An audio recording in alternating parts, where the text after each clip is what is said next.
Okay, everyone. So welcome to Yuri Fioravante's session. So Yuri is going to be talking to us about implications of the characterization of military schools and administration praxis. And Yuri graduated in languages from UNESP and has 2 graduate degrees in ELT, one from PUC in Sao Paulo and one from UFMG. He holds a CELTA, C2 proficiency, train the trainer, and ECPE as well, among others. He's an English language instructor at CNA and a teacher at Colégio Pequeno Príncipe and Colégio Marista Champagnat, based in Ribeirão Preto in Sao Paulo. So thank you very much, Yuri, for joining us. And now it's over to you. Thank you very much, Marcus. Unfortunately, this is updated, so I don't work at those schools anymore. I had a career journalist, but I know that's the bio that it's on the program, so it's my fault. Okay, so as I said before, we started. It's very nice to see Patrice, and I just remember I had called you Murilo, and now I learned your name is Marcus. So if you don't mind, it's either Marcus or Murilo, both are fine. So okay, it's very nice to have Joyce here. Sorry, Joyce, my camera wasn't on because I was finishing so nervously, always as I am, a presentation. And thank you very much for Guilherme, who's also here. Okay, I had the pleasure to have Joyce to mentor me some time ago when I presented for Troika. So I'll start sharing. And can you see it? Is it? I just have to show it full screen. And here we go. I have to apologize in advance if you see any inconsistency, and I'll just tell you why. But okay, let's do our best. Okay, so Marcus or Murilo has already said a very long name we chose for this, and as you could see for this presentation, and as you could see in the program, I have this presentation here made because I didn't really write it in my bio, but it's irrelevant for me to say that yes, I am an English teacher. And just like I presented 2 years ago, I was presenting a research project for my second BA, which is in pedagogy, as we say in Brazil, so education, whatever. I study at a university here in Ribeirão Preto, in the state of Sao Paulo. And this is why I've been less dedicated to language studies and a bit more to education studies. So, which still makes sense for us teachers to do so, I guess, I hope at least. So it's not in my bio, but I'm here to talk to you as a pedagogy student. So if I never think I'm gonna have enough slides to finish the presentation. I hope I do, because I don't want to have that awkward moment of silence of under preparation. But here we go. I think if you have that extra time at the end of the presentation, I hope we can talk. Maybe not necessarily you make me questions, but you can express your opinions and ideas and so. So I bring to you a main, I base myself mainly in a paper that we used to produce. We made a first project because by the end we're studying education administration. And we focus mainly in public schools. So this is why I bring this topic for you. And as a very lucky coincidence, we had Paulo Freire as the main reference to the authors that we chose, the paper we chose. And then when I saw that the Web Carnival would have Paulo Freire as a kind of a patron, I thought there was an unmissable opportunity. So we're still in our preliminary, my classmates and I are still in a preliminary process of doing research, but bibliographical research. So this is going to result in, hopefully, in a paper as the monograph of the subject, but still what we have so far was the slides presentation and as our initial research. So I bring to you what the authors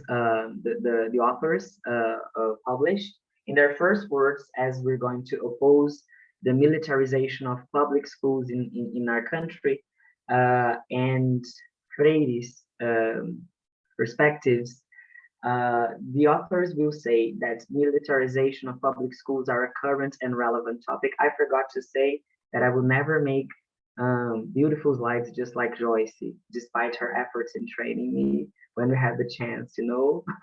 I'm a bit more prolix. So then she has with small words, few words and beautiful pictures. I'm sorry, Joyce. So this comes for us in a moment that we have an expressive process of expansion of militarized public schools in Brazil. And luckily in universities, we at least we have some academic debate that problematizes the questions, the meaning of this military action in public school management.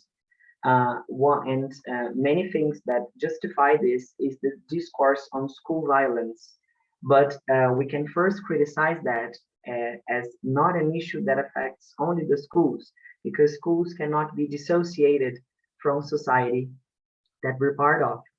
And it brings for us a decontextualized narrative on high performance of students from military colleges and schools.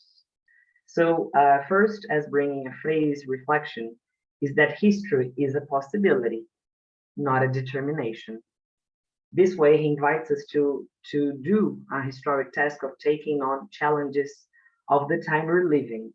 And in this case, is to discuss the complex situation that encourages the militarization of public schools that is ongoing right now.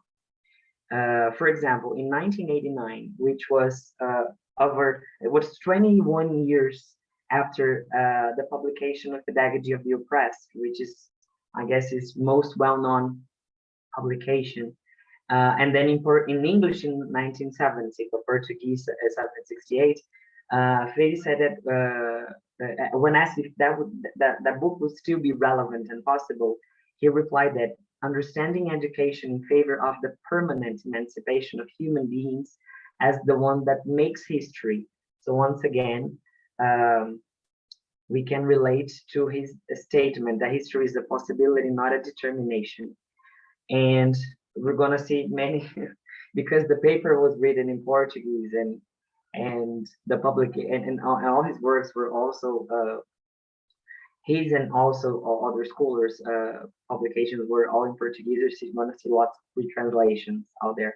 So he says also that because it is historical, taking place in history and being lived by historical beings who in doing so in a certain way remake themselves, that the ways of putting into practice the pedagogy of the oppressed as well as that of the oppressor vary in time and in space.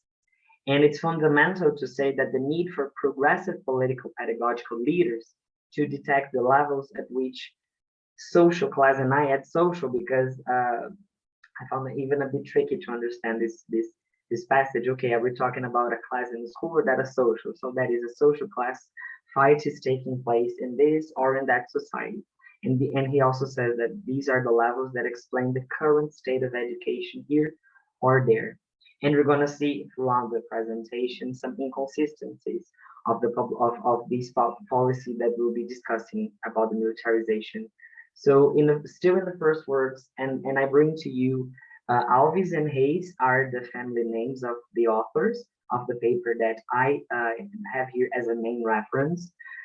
So it's a very recent publication. It was just published last year. They bring an analysis of militarization of public schools in Brazil under the light of Freire's words. So we have to consider, and we're going to be talking extensively now about some characteristics, some setbacks and threats that such policy represents for Brazilian education.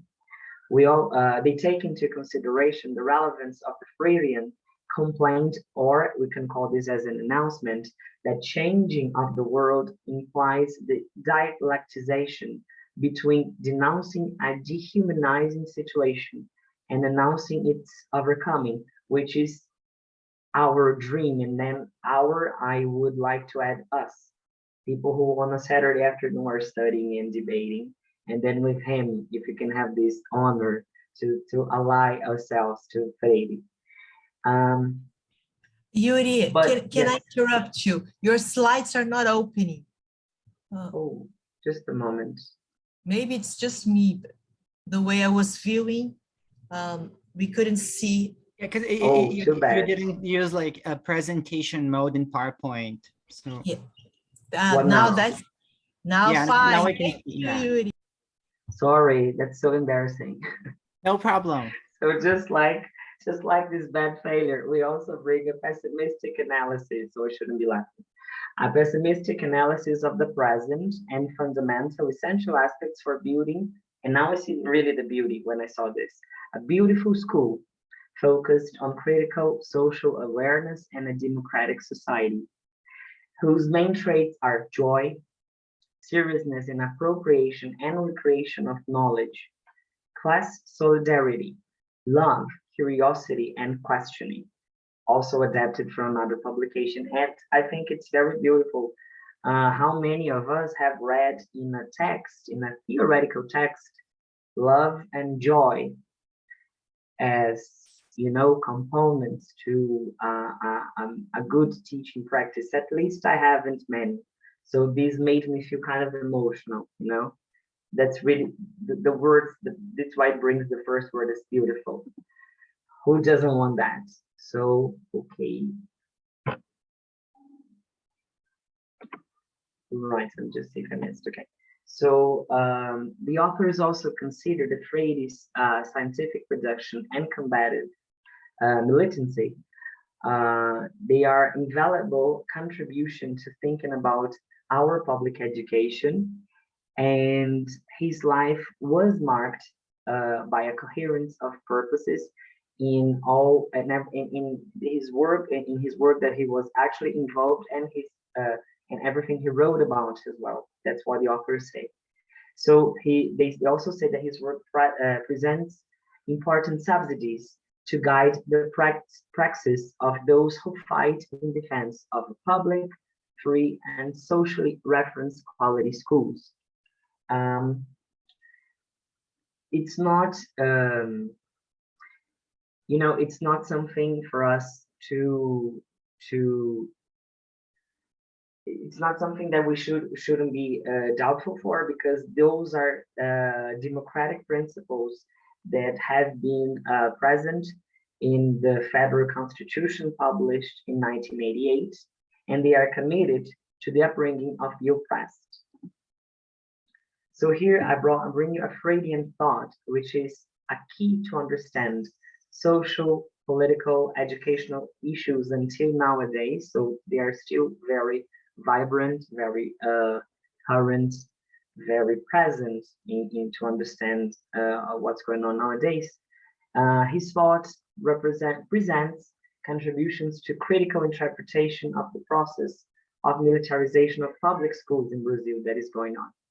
So Freire brings conceptions of subjects, education, society, the social function of schools, the nature and the specifics of teaching, the relationships between educators, students, families, and the communities that are part of it, and the democratic management of education.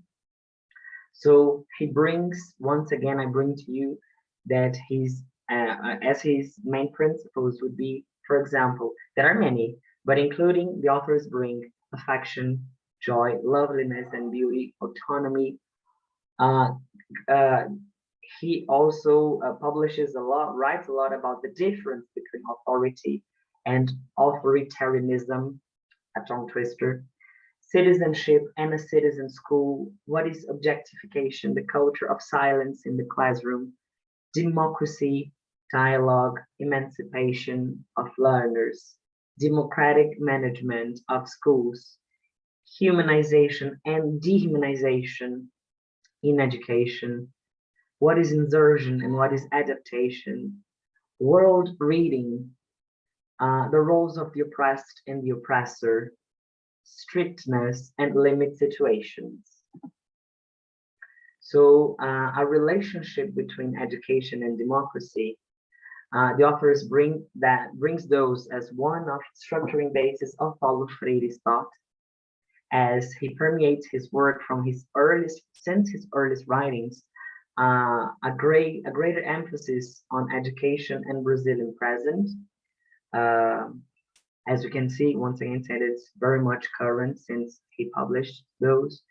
And he also brings the term democratic school management. The authors of the paper bring that the term democratic school management are not recurrent in Freire's writing, but that this does not mean in any way that this theme has not been explored, but just with different terminology. There are a few passages in which the idea of democratic management appears explicitly, punctually, and directly. So his writings allow us to identify the existence of a Freirean conception of democratic management. But we should not in any way understand democratic management in isolation or displaced from the totality of Freire's thought as in a social context that these schools are inserted in. So the authors bring, after the introduction of the paper, they bring a very interesting, very relevant question. They call it a democratic inexperience. And they ask, is that a past that is not over yet? So in a publication of posthumous in 2019, he demonstrates that the historical development of our country took place within negative conditions for democratic experiences and proposed an exercise in apprehending the roots of our education, discussing one of its strongest marks, always present and always willing to flourish in the comings and goings of the process, which is our democratic inexperience. So the reasons would be, for example, the Brazilian colonization, which was exploratory, it was predatory, it had a slaveholding basis, it brought relationships based on tutelary modes, on mandanism, highlighting the power of the colonizers, pretty much based on the relations of submission of the colonized, who were in many ways forbidden to speak. So he says that we import the structure of the democratic national state without any prior consideration of our context. So the question was, okay, how democratic is this national state under these historical conditions? So he says that those conditions bring such an inauthenticity that justifies the failure of this attempted democracy that is still so recent, so fragile. And we have, so the authors assume, they assert, that we have a democratic inexperience that is still a characteristic of our history. And we have some demonstrations, and I think it's very representative to be talking about this. It makes me feel a bit afraid, but still very representative to talk about these things for an event by the Brasilia chapter. So we had recent demonstrations by some groups that have demanded military intervention, therefore the closure of our National Congress and the Federal Supreme Court, among other threats to democratic institutions. The authors consider that it's important to reiterate that the historical upbringing of our country was permeated by many complex processes that caused profound consequences in building our democratic mentality. The authors also bring that every governmental strategy has a context that supports its decisions, its choices, and its paths, highlighting that public policies are important, when they are built, when they are designed, it's important for politicians, for lawmakers to understand the relationship with the state. And it characterizes a set of permanent institutions that make possible the action of a government through programs and through projects that are demanded by social groups. So I take risk to say here that we're talking about the oppressed, presented as being of interest to society. They also, and then they bring a quote by an author, Hoffling, who says that it's important to reflect on the relationship between state, government, and public policies as a process that defines public policies for a society, reflecting the conflicts of interests, the arrangements made in the spheres of power that permeate the institutions of the state and the society as a whole. So Freire's propositions always start from a critical reading of reality, based on a conjunctural and historical approach. So what matters to the authors and to us here to discuss what is a program in the free translation called National Program of Civic Military Schools, and the acronym in Portuguese to it is PSIM. We're going to resort to that. So they say, I must say to you that I bring to you the perspectives of by the authors. I think it's important to say that because we might bring some controversial names for some people. But what reports would bring is that previous administrations, either by Silva, starting in 2003 and in 2010, Rousseff, started, and then I'm sorry for it's wrong information here. It's 2011. Sorry for the typo. Until 2016, and then the fireworks that Joyce said. I don't live in Perdizes, like her, maybe, I don't know, near Palmeiras. I just live in Ribeirão Preto, but there might be many supporters here. Sorry. So during these administrations, the formulation and implementation of policies happened, and they had as the main aim social inclusion. Those brought social advances, social movement, involved social movements, and educators, among other progressive segments, were encouraged to defend that citizenship is based on the democratization of access to education. That came with a rupture of a democratic institutionality caused by, and then I'm still resorting to authors, to scholars who defined to say that in 2016 we had a coup d'etat, which reiterated the impossibility of a class conciliation policy. And we're going to see some details why. So, okay, call it a coup d'etat or not, the impeachment we had in 16 set precedents for threats to social rights guaranteed by the Constitution published in 1988. So the authors would say that we had numerous, I'm afraid that the chat is popping. Okay, so let me try to read it in a moment. So, but I'm glad you're writing. Please, you keep coming. So we also had numerous setbacks that were consummated to dismantle those public policies, and then by that we had the rise to the throne. I would say we had to the rise of power by Michel Temer, and he brought an agenda of setbacks in the social field. That is important to say. For example, the authors will bring that he got a platform called A Bridge to the Future, which was put into practice as something, an absolutely different program. It was based on the idea of a minimal, lean, and supposedly efficient state. And I should ask you, how possible is that? How feasible is that if you shrink the investment and then you can be more efficient with less money? So that is in 2 years of administration.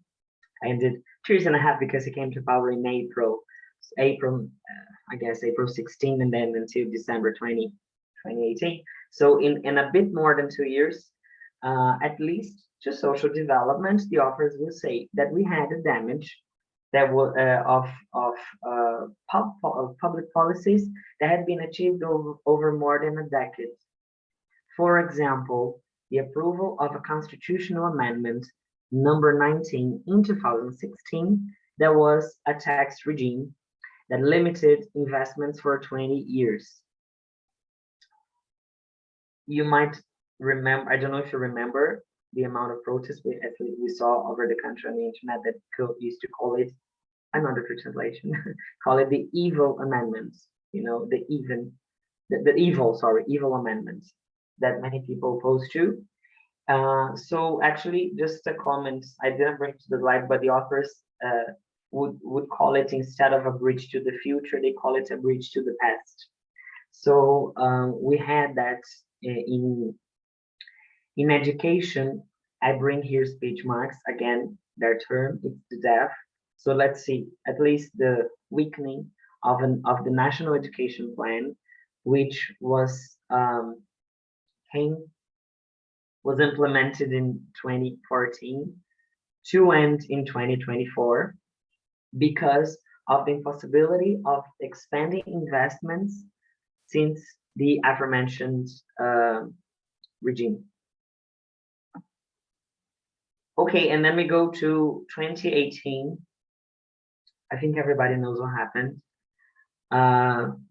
Bolsonaro, a far-right politician, it was a candidate that was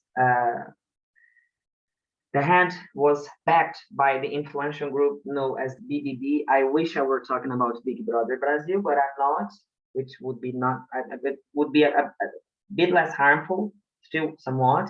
Another free translation is that I wanted to bring bull, but I brought cattle. So either bull, ox, a bull wouldn't be adequate, but still cattle, ox, however. So cattle, bulletin, Bible, bench, which had representatives that were linked to agribusiness, military, and then here paths to us to this presentation, military and religious sectors. He gained supporters, and he was dubbed a myth for statements laden with prejudice against the that we call, at least in terms of power, the minorities. Let's not say in number, represents the number of our population, but still in power, like women, Black people. And I'm very happy that I just watched Joyce's presentation on projects based by Jamila Ribeiro, and then also indigenous people. What we've seen, everything that has been done against FUNAI, and still about the Black people of us having Fundação Palmares that has been practically dismantled, and the LGBTQIA+ population, which I'm part of. And I came here. I think I forgot to thank the chapter, Brasilia chapter, for having me this time. And I have to ask, as I could thank that having me when I came here to talk 2 years ago about a research project on homophobia in education. So this campaign came too aggressively against these segments in population. They were many times covered by an anti-corruption speech and the defense of conservative agendas, such as a nonpartisan school, maybe would be a better translation, sorry, the criminalization of social movements, and then movements made by the oppressed, and suggesting to arm the population. So, in consequence, with all this marketing agenda, he was elected president for the 2019 until this year term. So the authors bring a quote by an author named Frigoto, published in 2017, that there was an organic and profound relationship between the reasons that led to the 2016 coup and the affirmation of ultra-conservative theses on the social and political level, and in the junction of politics with religious fundamentalist moralism, as a free translation, because it was published in Portuguese as well. So we observe those as a neoconservative movements inscribed in a neoliberal context, which aims pretty much in capital restructuring. So another author, Freitas, and then it was published right in 2018 in the middle of the volcano. So in that there was a rise in Brazil of a new right, he was called, and then I bring here in speech marks. So it says that our current government that we live in, the federal government, was constituted by combining conservative, liberal, and authoritarian nuclei. In which going further to say that the public policies of the current phase will be marked, therefore, by these centers of power and their multiple relationships. So that is, says, the quote brings will be, because very probably it was published right, in a moment after the election. So we could say have been marked, okay? So a changing verb tense. But I just haven't done this because of academic,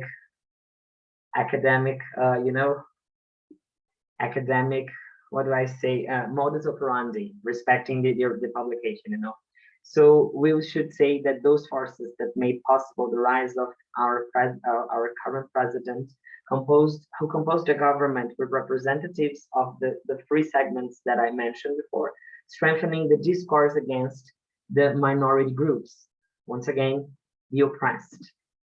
And then also we had the president who was elected with a slogan, Brazil above all, God above everyone. I wanted, that I could have translated all, everything to both, and then tricky is that all could work as a translation for both. But then I just trying to be a bit more loyal to the slogan, and then this motto proves that the country elected a political project that violated a principle of secularism of state, which is published on the Article 19 of the Federal Constitution. I'm not here to speak against any kind of religion, but I just wanted to highlight what the authors bring about the rupture of one of a first principle since the election of the current government. Another author, Almeida, published in 2019, and then the first year of this current administration, that the president's victory in the context of can be interpreted in context of national and international resurgence of the conservative wave, which has four main principles: that it is economically liberal, it is regulatory, it is punitive, and intolerant. So that is that the current president won elections with considerable support from the poorest population, who ended up joining the winning speech, that is the oppressor speech, focusing on fights against corruption, welcoming moralistic and messianic speech by mixing up religious elements. So that is the oppressed have chosen a project whose interests are not included. But I'm not here, and I understand that the authors do not have the purpose to blame the oppressed. Because in that sense, they were immersed in an intransitive, in the naive consciousness, in a point of reaching, and then the authors will call it as an ontological and ideological contradiction, which was manifested by the vote. They would say that it's ontological because they denied their condition of oppressed, which causes in an inauthenticity, which Freire has already denounced in his works, and ideological because the oppressed adhere to the ideology of the oppressor, which does not represent spaces of possibilities to reach the condition of being more. And that was all caused by a fear of freedom of, and then I should say that all these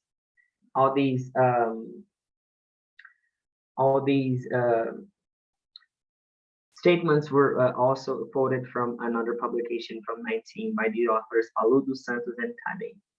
So still coming to contextualize the first year of the government work, when we think about education, we're getting close to that.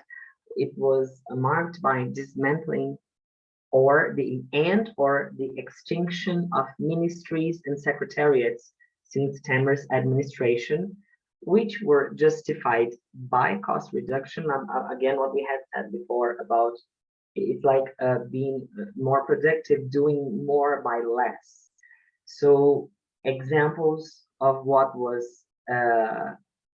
canceled, dismantled were the Ministries of Culture, the Ministry of Social Development, and the Ministry of Labor. Okay, do they have anything in common, should we ask? And then we didn't have the closure, but we had the reorganization of the Ministry of Education. For example, we had the extinction of Secretariat for Continuing Education, Literacy, Diversity, and Inclusion, whose acronym in Portuguese was SICAD. It was an attempt to suppress fundamental debates for education, in which the president shows little or no affection. Those are, for example, human rights, ethnic racial relations, and gender issues, among others. The authors will highlight his preference in expressing himself through social media instead of official means. For example, he posted on Twitter that the Ministry of Education, in the moment, I'm sorry, I forgot the name, but it was the first one from Bolivia, who, barely knew or could barely express himself in Portuguese, which is a shame. Not as an expression of xenophobia, but how feasible is for us to have. We never, we have here. We also had in pedagogy a question. We've never had a minister of education graduated in pedagogy. we know, which is at least controversial. But how could we have a minister that knew so little about our language and our reality, our country? So the Ministry of Education had on if I'm not mistaken, January 1st of 2019, dismantled the Diversity Secretariat and created a literacy folder. And what did that mean to them? It was supposed to train, and here the word train is very suitable, to train citizens prepared for the job market. And then we also had we must also say that this has a lot to do with the reform of high school that was published in 2017 by Michel Temer, and now it's ongoing more. It's set to start happening this year, which has been causing a lot of insecurities and lots of problems in terms of administration for school directors and other kinds of administrators, because still some segments are still not so well defined. And so still in that in the Twitter post, it brought the opposite focus of previous governments, which purposefully invested in the formation in the bringing of minds enslaved to the ideas of social domination. Can we play that game of finding seven mistakes? Okay, so and then Freire would bring that all these statements are in opposition to they come trying to meet the preparation of a docile, low-cost workforce in detriment of a critical, liberating, and emancipatory education that he defended so bravely. And then more closely to the regard to education, the current administration said, that means another Twitter post by the president was that with this reform, the contents, and then we can make all the criticism we have heard about content-based learning. So saying that the content and teaching method need to be changed. More math, science, and Portuguese without indoctrination and early sexualization. I'm sorry to post this, seriously, but I have to bring this to contextualize. It's embarrassing. But, and then he also said that one of the greatest evils today is the strong indoctrination, which all qualify, which could all be understood as a mockery and a disqualification of teachers and the teaching job, the teacher's work, that have been explicit in government plan since the campaign in 2018, and that has been evident in management, throughout the management of this mandate. Okay, so for us to breathe a little and to relieve us a bit from the negative energy, we should bring Freire to help us think, a publication from 1997, and I'm going to read to you the Pretribulation, which one of the tricks of certain authoritarians whose speech could well defend that a teacher is an ant, as we hear that much in Portuguese, and the better behaved, the better for the upbringing of their then nephews, is the one that speaks clearly that the school is an exclusive space for pure teaching and pure learning. We just don't know how possible that would be to be strict to that. So of teaching and learning, so technically treated, so well cared for and seriously defended from the political nature of teaching and learning, that makes the school the dreams of those who want to preserve the status quo, the elite, that is, the oppressors. And then we had, since we've been living the COVID-19 pandemic, we've seen a contempt for science by the current government, and he became known worldwide for anti-intellectualism and science denialism speeches and practices, the dissemination of distorted or false statements, and then health professionals, scientists, and part of the population of the Brazilian population received perplexed news related to the negligence of the federal government in fight against the disease, including a neglect with number of deaths, the numerous statements attacking or discrediting health professionals, the unified health system, SUS, and science, the frequent, sorry for the yelling, frequent dissemination of false information related to the pandemic, and not implementing a national policy to fight the virus. Ow. I don't even like soccer. Please go away. And we understand that education was affected by the federal government's failure to comply with the principle of cooperation and assume as defined by the law of directives and basis for national education. Here again, another free translation, published in 1996, the plan of educational policies in articulation with states and municipalities. There was also the absence of effective proposals by MEC resulted in a complex scenario in which federative entities had to develop and manage their educational policies without any effective support from the federal government. And I was watching CNN this week. The executive president of the NGO, Todos pela Educação, I'm sorry, I don't remember the name, she endorsed this statement. She said the same, that she's been in her job for 20 years and she's never seen such thing. So we've had the omission that contributed to regional disparities and worsened inequalities. So the authors will call a selective omission, that is, when we have a neoliberal, hegemonic, conservative, and authoritarian projects that have been following course at an accelerated pace during this pandemic. That is the militarization of public schools, the reform of secondary education, the implementation of the National Common Curricular Base, the NCC, and the advent of trying to bring back the legalization of home education. I know that I'm running out of time. I'm trying to wrap up, but we're still coming to the end.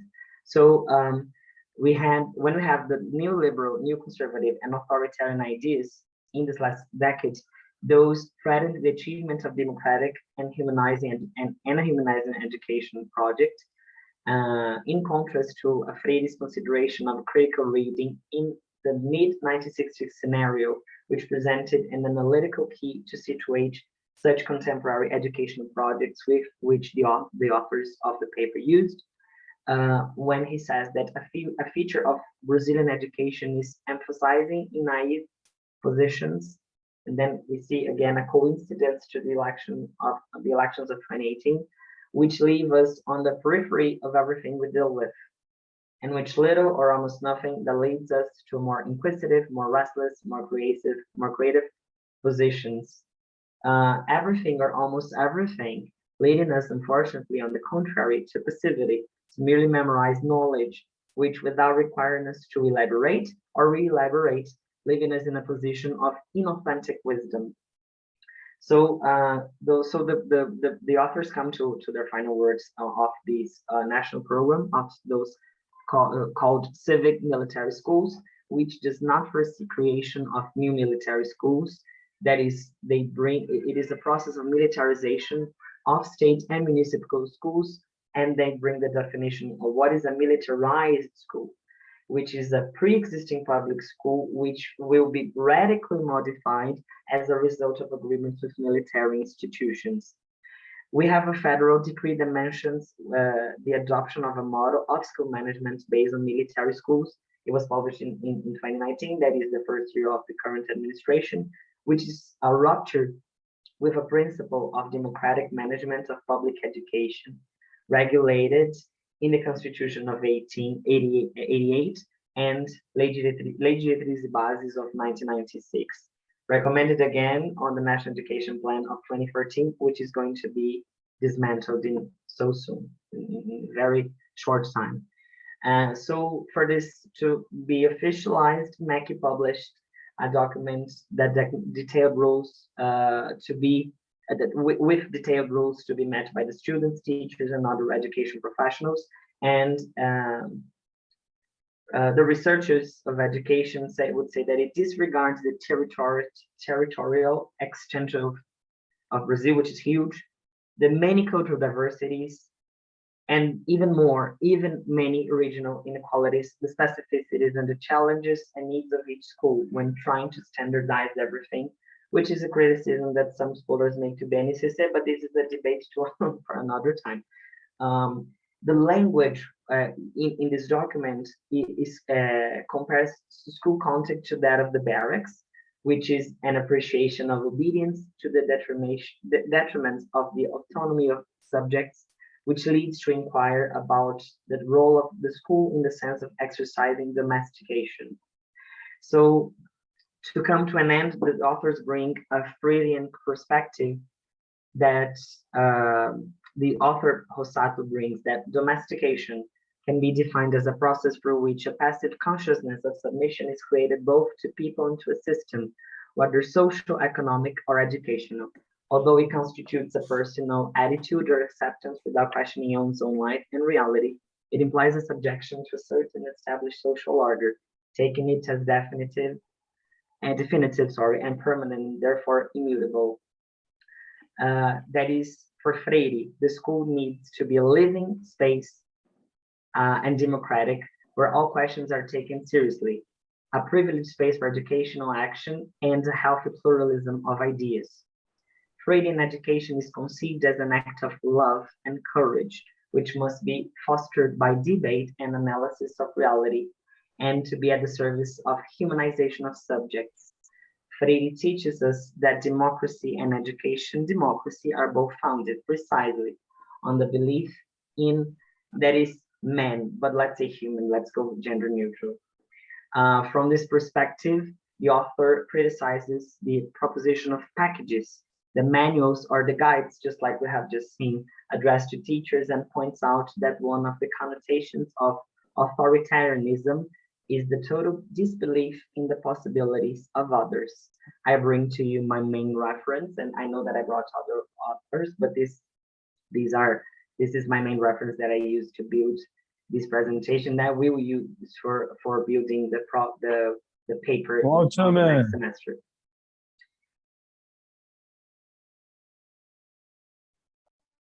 And that's it. Sorry, I surpassed in 5 minutes.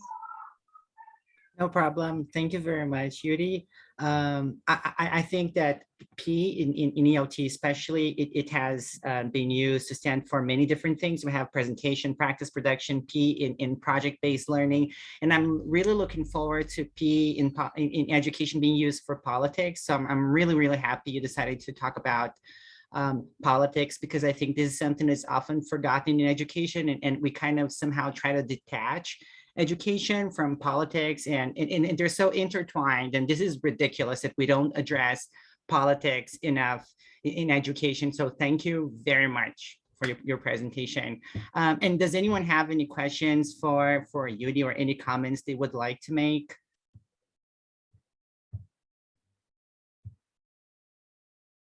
I will just make your words my words, Marcos. We cannot disassociate that individual, any student, from his time, historical time, society, politics. It's all related somehow, and his community, his society. So trying to avoid and trying not to discuss these issues, or trying not to include this individual in this context is wrong, right? In contrast to what we had, that was so too much talked about, that non-party, non-partisan school project that we had since MBL, in 20, since the mess that has been made with the Vem Pra Rua movement in 2013, that had the excuse of the rise of the price of the bus tickets, the metro tickets, and then we got many other things involved. I have to quote my professors, who says education is a political project, is a political act.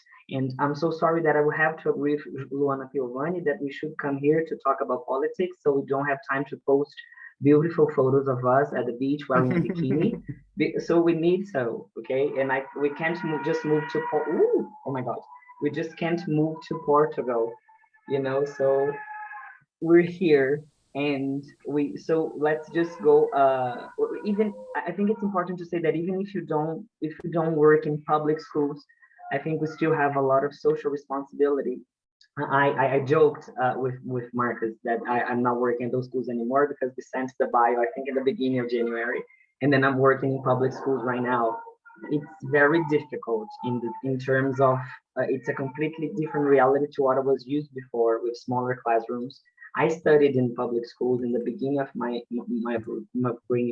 half of my mandatory education, and then I went to the private schools because I asked. And then there are many things to question about.